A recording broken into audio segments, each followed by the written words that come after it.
Thank you for listening to the Damage Report podcast, the show covering the true threats facing our country and what you can actually do about them.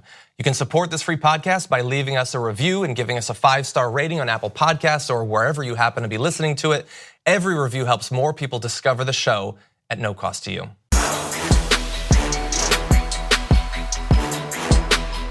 Welcome back to another episode of The Damage Report, everybody. I am Johnny Roll. It is Thursday, and as always, gigantic show. Tons of news to get to. 2 guests joining us on the show as well, so you're not gonna wanna miss any of it. And to sort of lure you into staying, here's what we're gonna be talking about. In the beginning of the show, we do have an update on Donald Trump's legal troubles and the apparent fear that apparently is nestled deep inside of his heart about the campaign finance violations that his former lawyer has already gone down for. So we're gonna have some brief analysis of that. Then we're gonna have a guest on to talk about today's upcoming vote in the Senate on cutting off ties between the US and Saudi Arabia when it comes to their war on Yemen. Absolutely massive vote coming up. We're gonna do some analysis of that. And then this month, supposedly long-awaited peace talks between Saudi Arabia, Yemen, the different parties involved in that conflict. What can we actually hope to come out of that? We'll be talking about that as well. Another guest joining us a little bit later on. Apparently Saudi Arabian lobbying money, which has been in the news quite a bit over the past month or two. One person inside the White House that has taken a massive amount of money from Saudi Arabia finally cuts ties with them. But why? That is gonna be an interesting question we're gonna try to answer a little bit later on in the show. In the middle, you're gonna wanna stay because we're gonna do what I think a lot of people have been wanting. We're gonna cover butterfly news here on the Damage Report. No, but really, we have 2 massive stories viewed through the lens of the butterfly populations that they are destroying. I know it sounds weird, but it's gonna make a lot of sense once we get into it. And then a little bit later on to close out the show, Mika Brzezinski gets in trouble, I think perfectly legitimate reason why. We'll be breaking that down and the response from a number of different parties a little bit later on. I do wanna say 2 things we will not be talking about that are sort of breaking news today. There is the guilty plea of Maria Butina. She has pled guilty to being an unregistered foreign agent in the US for Russia. Honestly, at this point, the stuff about that story that will be interesting or impactful, we don't know any of it yet. Obviously, we know the history, we've talked about the history, but the implications are not clear yet, so I'm gonna wait a little bit until we actually know more about how important her activities in the US actually were before diving any deeper into it. And secondly, the Robert Mueller investigation is apparently going to enter into a new phase and a new area geographically in 2019. That is Middle Eastern efforts to impact US elections in terms of lobbying money and blank.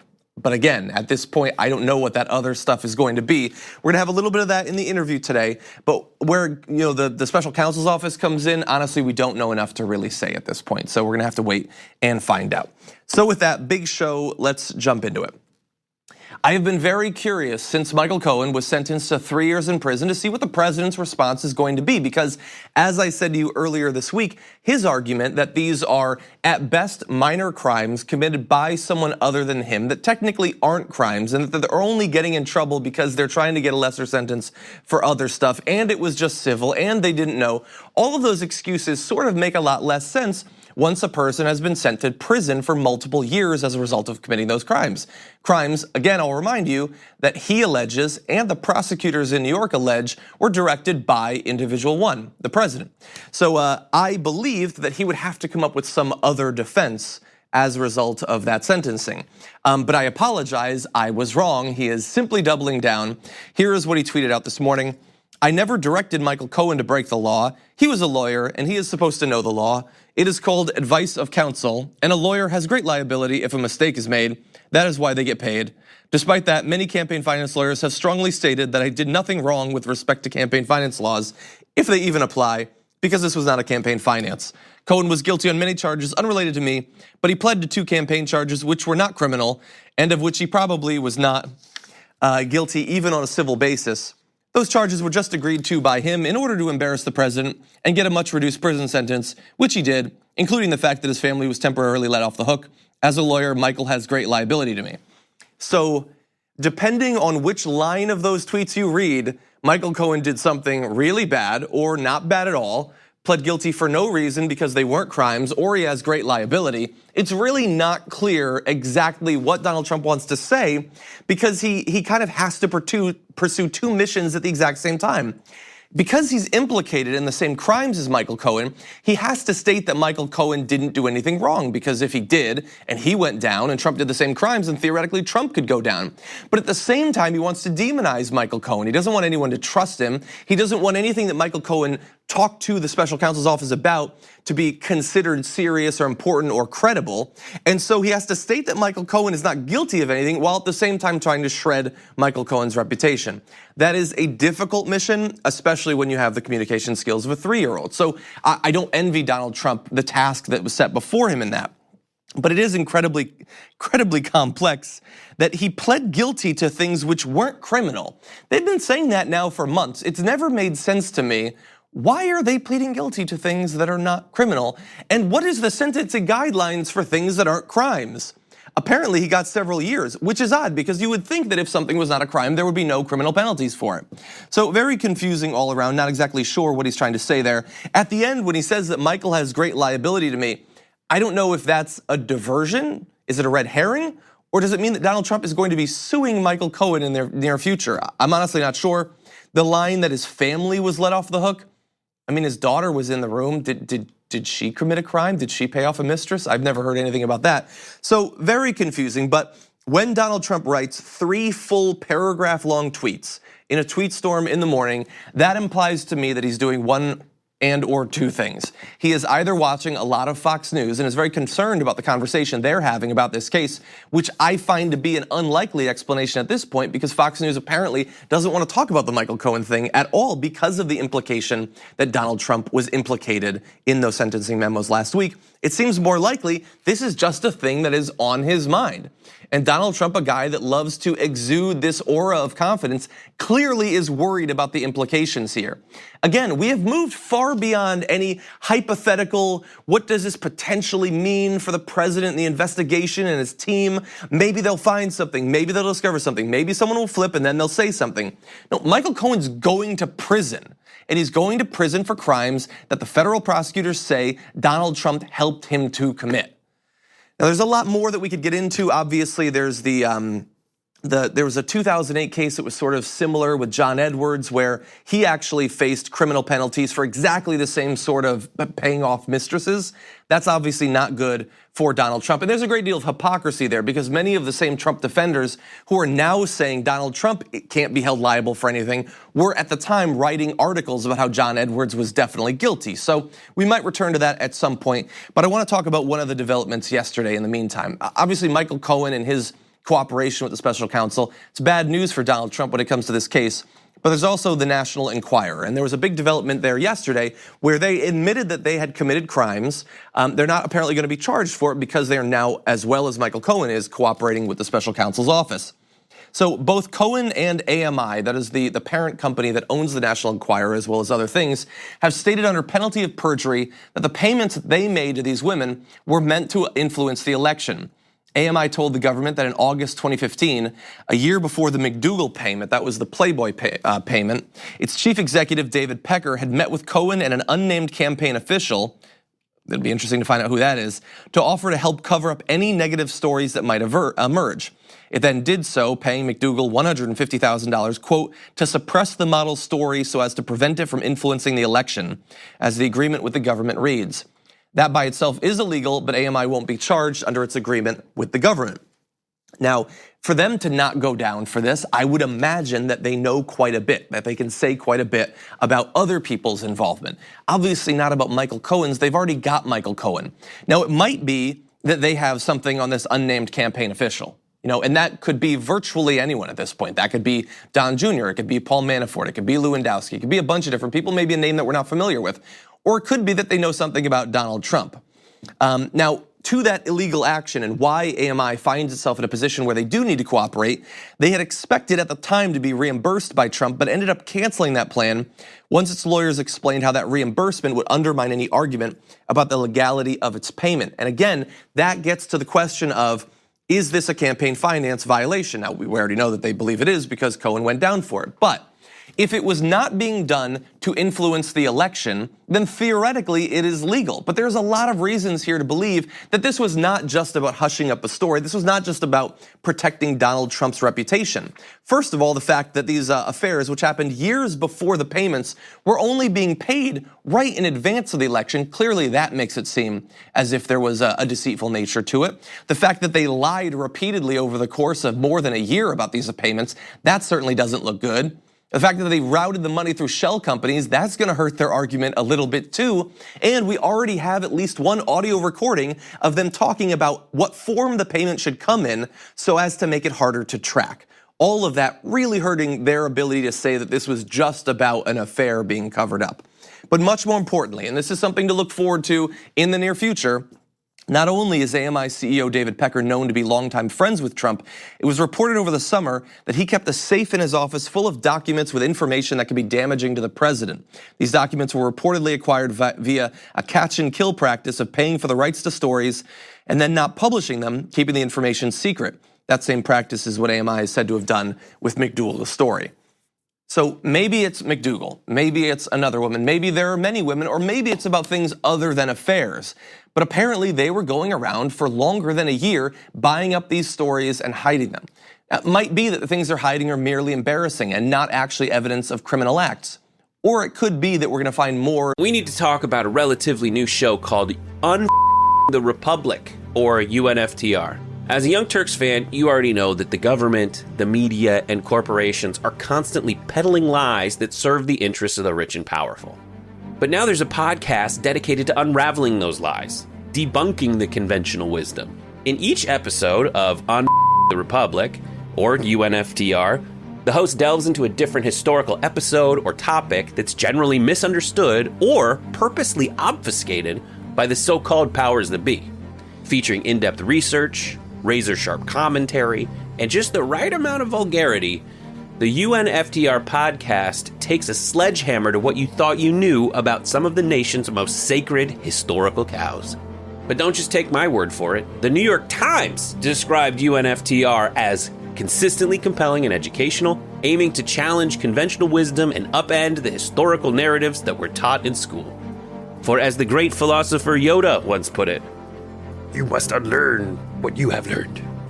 And that's true whether you're in Jedi training or you're uprooting and exposing all the propaganda and disinformation you've been fed over the course of your lifetime. So search for UNFTR in your podcast app today and get ready to get informed, angered, and entertained all at the same time.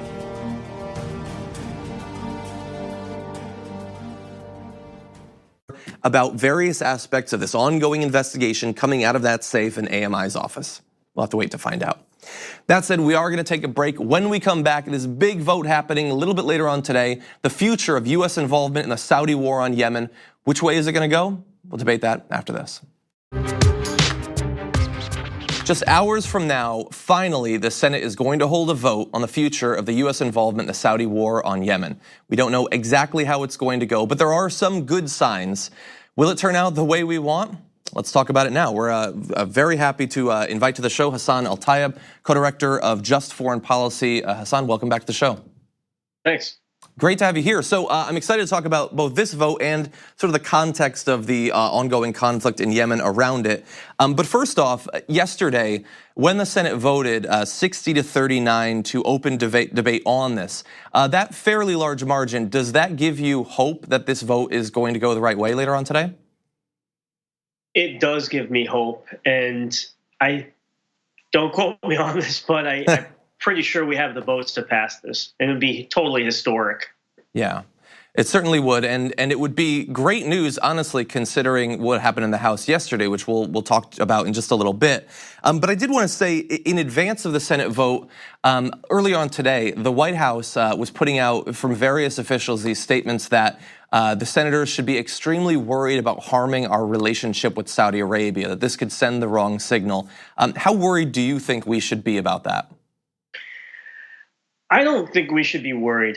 I think it's time to stop giving Saudi Arabia a blank check to commit war crimes in Yemen and to commit war crimes in our name, and we have to stop giving them the moral cover.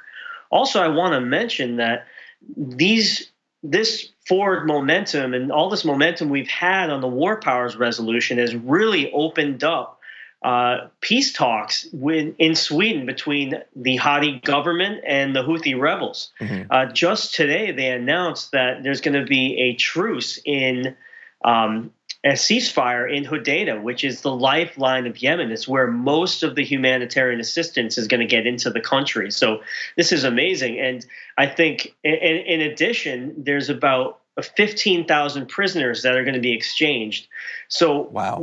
There is tremendous momentum. And I think it's all been really supported by the pressure that we've been putting on the administration and Congress, and the forward momentum with the War Powers Resolution. Yeah, so I'm glad that you brought that up, because obviously, the world is going to be watching to see how much can actually come out of those talks. Hopes are certainly high, and I'm curious. We talked the last time you were on the show. We talked about how the murder of Jamal Khashoggi and the international outrage about that, how that might be influencing views of this conflict. But if these talks are going on right now, if the Senate votes today to cut off U.S. support for it, how do you think that might influence the ongoing peace talks? I just think it gives more leverage to the peace talks, because the Hadi government will know that we are not going to indefinitely support Saudi Arabia's war in Yemen. And that gives Martin Griffith and the UN Special Envoy a lot of leverage when he's discussing the situation in Sweden. So it can only help. It's interesting. So you mentioned leverage, and I've found it a bit odd that the messaging coming out of the White House about Saudi Arabia in response to questions of whether we should do something about them having murdered Khashoggi, and then this, it sounds like, so from Donald Trump's point of view, they want to buy all of these weapons from us. Obviously, they need us to maintain and continue to supply their military equipment and things like that. He talks about it only from the point of view of what could be lost if we don't have those sales. But it sounds to me like even if we cut off support for the Yemen war, even if we have some sanctions over the killing, it sounds like we have far more leverage over Saudi Arabia than they have over us. Is that your perception? And do you think that it's just sort of a willingness unnecessarily by the U.S. to not leverage that? I think you're absolutely right. We are definitely the senior partner, and Saudi Arabia is definitely the junior partner. I heard Bruce Riedel, to quote him, he's a CIA analyst. He's worked with several presidential administrations. He said we could actually ground the entire Saudi Arabian military within a few days just by cutting off the sale of spare parts for refueling.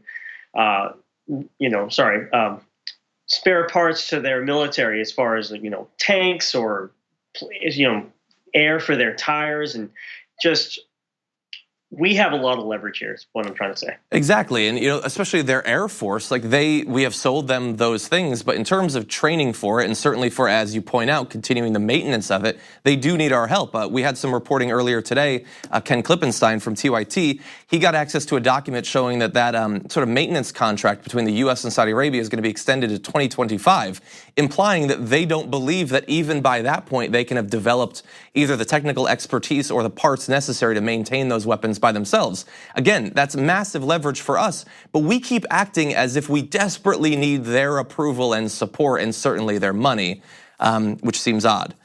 But I do want to ask you about yesterday's vote. So that was the one that did not go quite as well. In a farm bill that had nothing to do with Yemen, there was this provision added in by the Republicans to cut off any expected or necessary debate under the War Powers Act.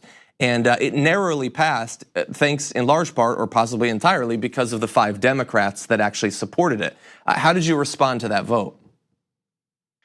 Well, that was, I think, a sham. And the fact that they are basically gutting the War Powers Resolution and preventing any further action by the House of Representatives on the War Powers Resolution in regards to Yemen for the rest of the 115th Congress is an abdication of congressional war authority. So under Article 1, Section 8 of the Constitution, Congress has the power to declare war, and this war has never been voted on by the House of Representatives in a clean up or down vote. And it's really, they're abdicating their responsibility and their job as members of Congress. Yeah, and it's odd because if we know anything about politicians, it's that they continually want more power. In the rare instance where they willingly give up that power, it makes you really wonder why they would be willing to do that. Especially when, in the case of this continued support for the war on Yemen, there's no domestic constituency for that whatsoever. So what is actually leading them to be willing to say, oh, we don't want to go on the record, we don't want to vote, we give all that power to the president? It certainly seemed to me like that's an odd stance from these representatives. Absolutely. So Congress likes to basically let that power go and say, oh, the administration is to blame. And then when things go bad, they can point their finger. But if they had to actually make a clean vote, then they would be responsible for what happens. And they would, they don't want to be responsible for 16 million people living on the brink of famine right now. Exactly. The problem for them is that we are going to remember those names and do our best to hold them responsible. I encourage your viewers to use the hashtag #TheFamine5. Mm-hmm. Those are the 5 Democrats that basically voted against the rule to strike this down. Yeah, well, certainly I agree with that as well. Hassan, thank you so much for joining us once again, and we'll continue to watch for as these peace talks develop. Maybe we can talk once again once we have more progress there. Thank you so much. Thank you. We're going to take a short break, but when we come back, as alluded to earlier in the show, a tale of 2 butterflies, how different butterfly populations intersect with our policies on climate change and the border wall after this. Welcome back to the show, everyone. So much to get to. Let's get into our big block, much requested butterfly news on the Damage Report. When we talk about climate change, we often talk about big things, big changes in the amount of carbon in the atmosphere, gigantic hurricanes and forest fires and things like that. But let's for once talk about something very small, and that is the Monarch Butterfly. Now, if you are in California, as we are here, you might have noticed something a little bit weird about the Monarch Butterflies, and that is that there aren't any. And it's odd because at one point there was a lot, actually. In the 1980s, between 10 million and 4.5 million monarchs spent their winter in California every single year. The last count, conducted annually by volunteers each November, showed that in 2018, there may be as few as 30,000 across the state, a number that's 87% lower than just the year before. And overall, we've lost 97% of the monarch butterflies in just a couple of decades. And it's the sort of thing that if you were not some sort of butterfly aficionado, you might not have noticed, because it's hard for humans to notice things when they're not there. But that is absolutely massive. A huge change over the course of less than one lifetime. Just a couple of decades, we've lost almost every single one of this species that we just took for granted for a long time. And that is not some accident. There's a couple of different ways that people in America have caused that, and let's break them down. But first, a volunteer guide who works in the areas where they count these butterflies, Anthony Gutierrez, says, "It's a sad reality of climate change. For every little thing that changes, there's not just one consequence, it's a whole chain reaction."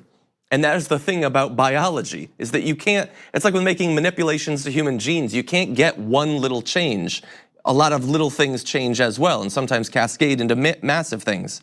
But here's the situation with the butterflies. For years, Western monarchs have faced habitat loss in both the places they breed and where they spend their winters, increased use of pesticides, and as well deadly stressors like severe weather and drought. And that is a problem in a lot of different places in America, but especially in California, where we've had years and years of drought, ever worsening. It's one of the reasons that we have the forest fires that we do recently. And that is not just a problem for trees and the setting on fire of those trees, it's a problem for the animals that live out there in the wilderness. Okay, so if the drought kills something that the butterflies need to survive, then that might take a little bit for us to actually notice. And it might be a while before so many are dead that it turns up in these yearly reviews that they do, but it is absolutely massive. And here's the thing, scientifically, when it comes to climate change, I've done a lot of reading, but I am far from a butterfly expert. I can't tell you at this point what long-term effect there will be for other animals or for nature if we lose all of our butterflies, but I have to imagine that it's probably not a good thing. And when you put it in the context of the other animals and insects that we've lost recently, I certainly think that there is reason to worry. This is something that we talked about earlier this year, but researchers in Germany found flying insect populations there had decreased by up to 82% over the last 3 decades. A collection of separate studies showed that the populations of most of the insect species included had been nearly cut in half. And you might recall, if you've been watching the show for a while, something like 6 weeks ago, we talked about a study of worldwide animal populations. So not just the insects, but the bigger animals as well. And in many parts of the world, their numbers had been cut down by 40, 50, 60, or even more percent. So what ends up happening? If we lose the butterflies, okay, is it just sad because we don't get to take pictures of them, or you don't get to walk around in a dewy field and think, my, isn't nature beautiful?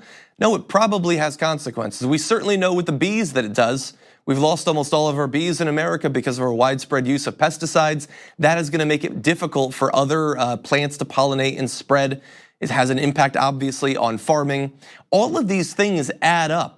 And at the end of the day, can we really say that the path that we're treading right now when it comes to our environment, when it comes to our approach to animals and plants, that it's sustainable, that this is not gonna have a long-term effect, not on the little things like the butterflies, but on us as well?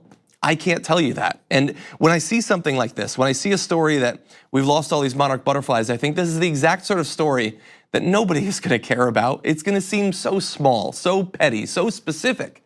It's California, it's monarch butterflies. But it's not just that, it's the context that they live in. And that context is an environment that is becoming inhospitable to more and more species on a yearly basis. And so let's turn now to a related topic. There's a National Butterfly Center. It is located in Mission, Texas, and it apparently is quite a thing. They have more than 240 different species of butterflies, including the threatened monarch, which we've talked about on the show, obviously, and the imperiled Manfreda giant skipper. All of those call the sanctuary their home. And I don't know what an imperiled Manfreda giant skipper is, but it certainly sounds interesting. It sounds like it'd be delightful to go to this place and see it. And the reason they have this incredibly diverse range of butterflies is because they've worked at it for a long time. The National Butterfly Center's conservationists earned the title by deliberately populating the 100-acre facility with a range of plants that specific breeds of caterpillars feed on. And it's not easy to do this. That is why this particular conservation center in Mission, Texas, an area, it's one of the poorest areas in America actually, has tourists coming from all over the continent because of the great work that they have put in. Unfortunately, that work and the center might not be here for much longer if the Trump administration has anything to say about it, because the border wall could end up destroying a vast percent or possibly the entirety of the center. Construction of the wall is expected to begin in February through the 100-acre habitat. And the government sent this center a letter telling them what they can expect when construction starts in just a couple of months. And the officials at the center interpret the government's announcement letter to mean that the wall that's gonna be going through this butterfly conservation center will be as high as 36 feet with gates at least 18 feet wide and 20 feet wide to accommodate vehicles. So a massive high wall, gigantic gates, roads running through it. What effect does this have on the delicate biological system that they have set up there? I don't know, I will leave it to them to explain it, but it is worrisome. The letter that they sent, the accompanying maps, outlined a 150-foot wide enforcement zone south of the wall where all vegetation will be cleared. All of that vegetation that has been carefully cultivated and curated from around the world so that specific caterpillars will come and feed in it, so that specific butterflies will eventually go through the area, is going to be pulled out of the ground to make way for an enforcement zone so that nobody can get close to that wall. And the thing is, it possibly goes worse than that. The proposed route would put 70% of the habitat on the side of the wall facing Mexico. So it would technically still be US land, but you wouldn't be able to just casually go over there if you want. And again, that's the majority of the entire center.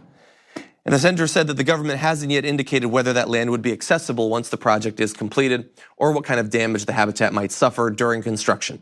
And look, it is possible that the people constructing the wall, those who are planning this, are really thinking about the effect it'll have on the butterflies and conservation centers and things like that. That is possible, but it also seems unlikely. It seems like they're going to want to have sight lines from that wall. They're gonna wanna make sure that nobody can get close to it easily.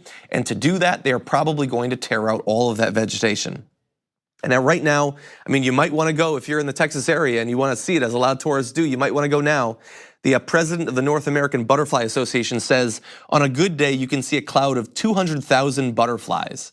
And they say that it's like something out of a movie because when you're walking around, you have to keep your mouth closed so that you accidentally won't suck a butterfly in. That's how thick they are in the air, at least until now. And that's what we get. Not only with our approach to the climate, as we talked about previously, but the way that we approach nature generally. Thankfully, environmentalists over the past few years have been raising a lot of concerns about the wall, not just for the reasons that we talk about most. The effect it has on immigration, the message that it sends to the rest of the world, the huge expense, how difficult it'll be to construct, the waste of money that it represents, all of that, but also that in many places, whether in Mission or elsewhere, it is going to be cutting across the habitats of different animals. It's going to be making it so that they can't move from one area to another, either to chase food or naturally as the seasons change. All of this has been well known for a long time, long before this new push for the wall. But the wall is still likely to be built, especially if the Democrats capitulate and give them the $1.6 billion that Chuck Schumer, up to about a week ago, was considering giving them. And as a sort of added bonus, you not only lose the butterflies, but Mission, Texas, which, as I said, is in one of the counties in Texas that is the poorest, that most needs the money, earns millions of dollars every year in tourism dollars for people going to this center. And that could be completely annihilated over the course of the next year as well. So if you live in Mission, you too could end up being hurt at the same time that the butterfly populations are being devastated. And so again, I apologize if this seems a bit esoteric, a bit specific, but these sorts of small level things, the throwaway stories that you see in one outlet and then it's gone, I mean, that shapes an area, that shapes a town theoretically. This is one of the most diverse habitats for butterflies anywhere in America, and it could soon be gone. And the butterflies themselves could soon be wiped out if we don't change our approach to things like pesticides, moving into the areas where they live and developing there, and of course emitting so much carbon that it literally is too hot for these animals to continue to live where they traditionally have. These sorts of extinctions do happen. I'm not pretending that the Earth has never seen it, but generally it doesn't happen on the time frame of a couple of decades, or in the case of this last story, a single year. That said, we are going to take our second break. When we come back, Saudi Arabia lobbying money. How has it affected US-Saudi relations, and how has it gotten into the White House as well? After this. It sometimes seems like there's no one in the White House who is not functioning as a foreign agent for at least some government, but as of today, there's actually one less. This is Richard Hohlt, who had served as a lobbyist for the Saudi government, cutting ties with them. But why exactly? And what influence did he have up until yesterday? We're gonna be joined now by an expert to talk about that, Sarah Kleiner for the Center for Public Integrity. Sarah, welcome to the show. Hi, thanks, John. Very glad to have you here. So this is not someone that I had actually been familiar with. So if you could give us just a brief rundown, what function did he serve for Donald Trump, and what is his relationship with the Saudi government? Sure. Richard Hohlt, I'll give you some context going back a number of years, but most recently he has been on a commission that advises the White House on fellowship appointees. And we're talking about high-profile people. Colin Powell is one, who have these fellowships in the White House and in governmental agencies. So he's on a commission that advises the White House. While filling that role, he also was hired by the Saudi Arabian government to represent them in the United States as a foreign lobbyist. So, of course, he did have to register for that. So this is not one of the cases where he was an unregistered lobbyist and theoretically could face any sort of legal things. He was actually registered, and now he's apparently stepped down. Do we have any idea why that might be? So I attempted multiple times to reach out to Richard Hohlt and did not hear back most recently. In late October, I reached out to him, and he wrote back and said he was reassessing his roles and didn't specify why. And I asked him if, and as we can talk about the murder of Jamal Khashoggi, Washington Post columnist and critic of the Saudi Arabian government, I asked if that had anything to do with his decision, and he didn't answer that question. And then now he's not responding to requests for comment. Well, that is certainly interesting. I mean, the past couple of months, there's been a lot of news where Saudi Arabia has been front and center, both the murder of Khashoggi, but also this new debate about whether the U.S. should continue to support the Saudi Arabian war effort in Yemen. I suppose it's possible that either of those could be the explanation, although I guess defending the Saudi interest in both of those cases is literally what he was being paid to do. So do you have any belief that we'll eventually figure it out, or does he seem like he's just going to go to his grave without revealing it? Well, I think that I can tell you that we're going to keep on the story, and we're going to keep an eye on the FARA filings to see if he reinitiates any sort of relationship with the Saudi Arabian government. Because the wording in his most recent filing, which the Center for Public Integrity got a copy of, said that he was suspending his representation. So, we're going to keep an eye on filings and see if that relationship reignites at some point in the future. And, we'll keep trying to find out exactly why he severed his ties. He is not alone. Other big name lobbying and public relations firms around Washington have also severed ties with the Saudi Arabian government. Mm-hmm. So he's not alone in that. And I did want to point out that Richard Hohlt is someone who has very, very deep ties here in DC for over 3 decades. He actually was instrumental in protecting savings and loans from regulators back in the 1980s when they were going through a financial crisis. And then fast forward to the Great Recession, Richard Hohlt was hired by Citigroup to provide, not as a lobbyist, but to provide sort of insight and feedback. And that was when financial institutions across the country were going under. Citigroup itself received $45 billion in government relief, in TARP funding back then. So this is someone who has been around for a long time and has had some controversial connections in the past. Well, that's interesting. I'm glad that you brought up how well connected he is, because I want to get to before yesterday. So the time that he was serving both as one of these fellows, but also as a paid lobbyist.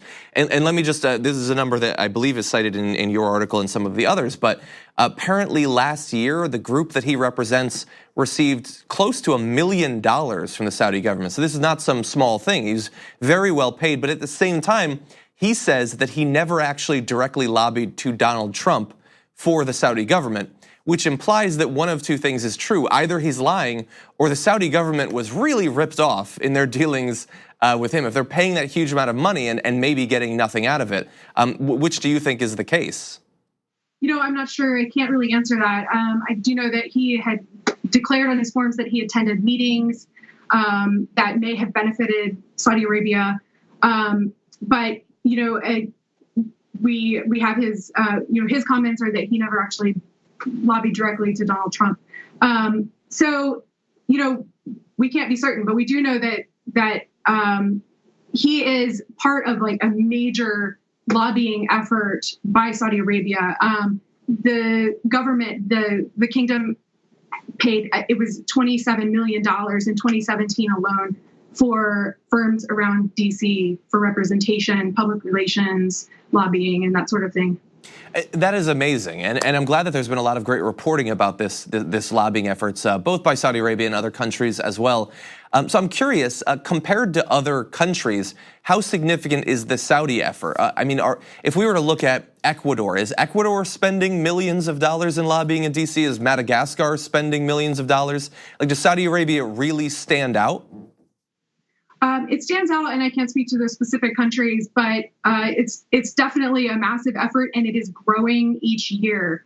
And Saudi Arabia has an interest in oil, policy related to oil and energy, and policy related to arms sales. They are one of the biggest purchasers of U.S. arms, weapons. And so certainly economically, that they might be spending millions of dollars, but if theoretically it gives them access to billions of dollars of US arms, as well as the intelligence and maintenance and logistics and all of that, it seems like from their point of view, it would probably be quite a deal that they're getting. Right. They have financial interest, and the United States has a financial interest in remaining allies with Saudi Arabia. Yeah. Well, Sarah Kleiner, thank you so much for joining us and for your reporting for the Center for Public Integrity. We really appreciate you focusing on this important issue. Thank you so much. Thank you. We're going to take a short break, but when we come back, one more story for you. Mika Brzezinski of Morning Joe under fire for one of the comments she made on yesterday's show. We'll be breaking that down after this.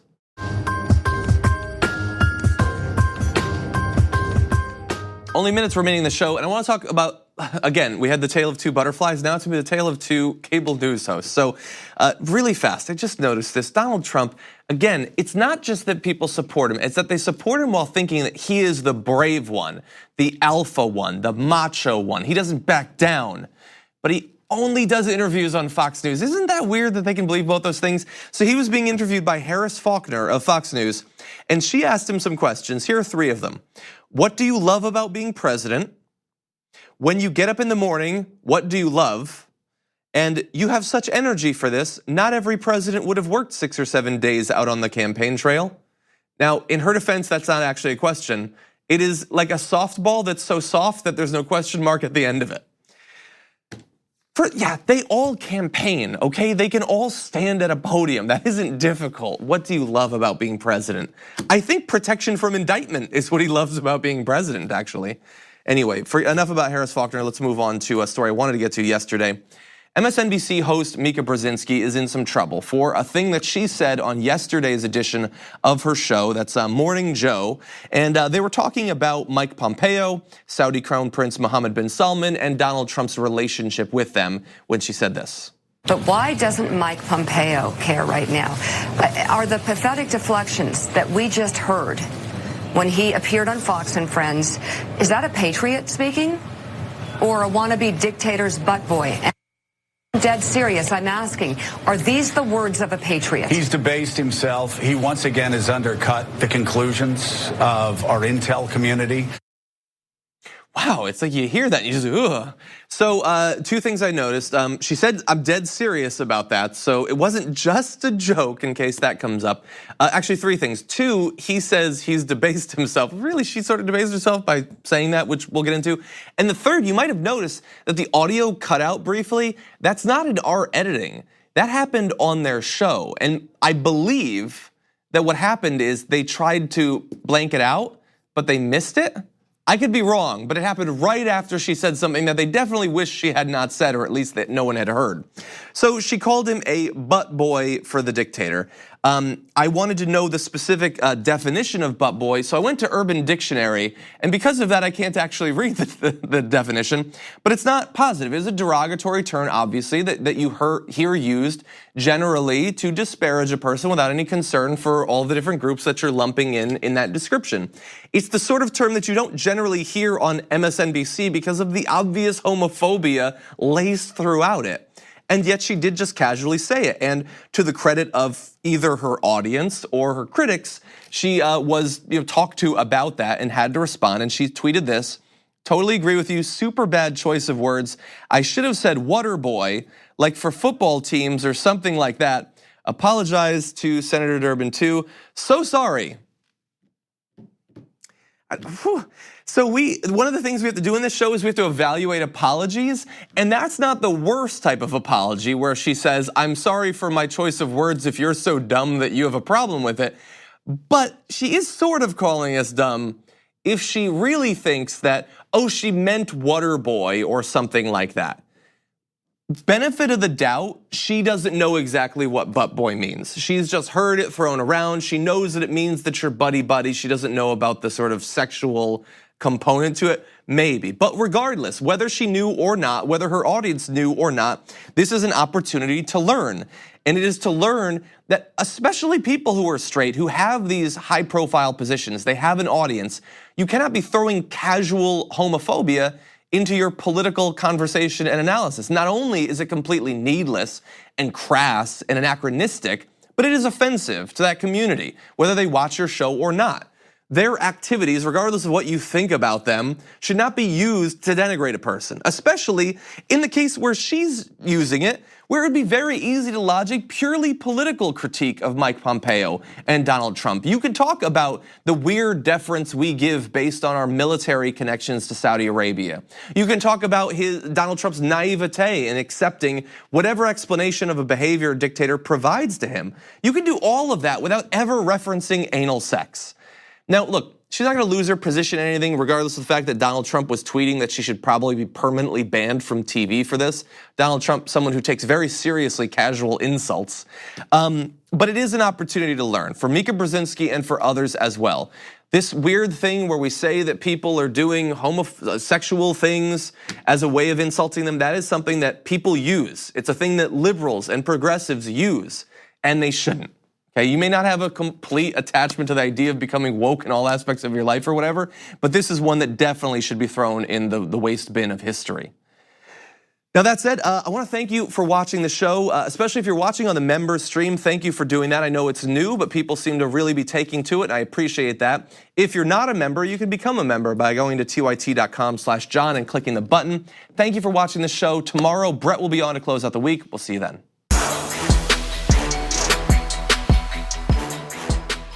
Thank you for listening to the Damage Report podcast, the show covering the true threats facing our country and what you can actually do about them. You can support this free podcast by leaving us a review and giving us a 5-star rating on Apple Podcasts or wherever you happen to be listening to it. Every review helps more people discover the show at no cost to you.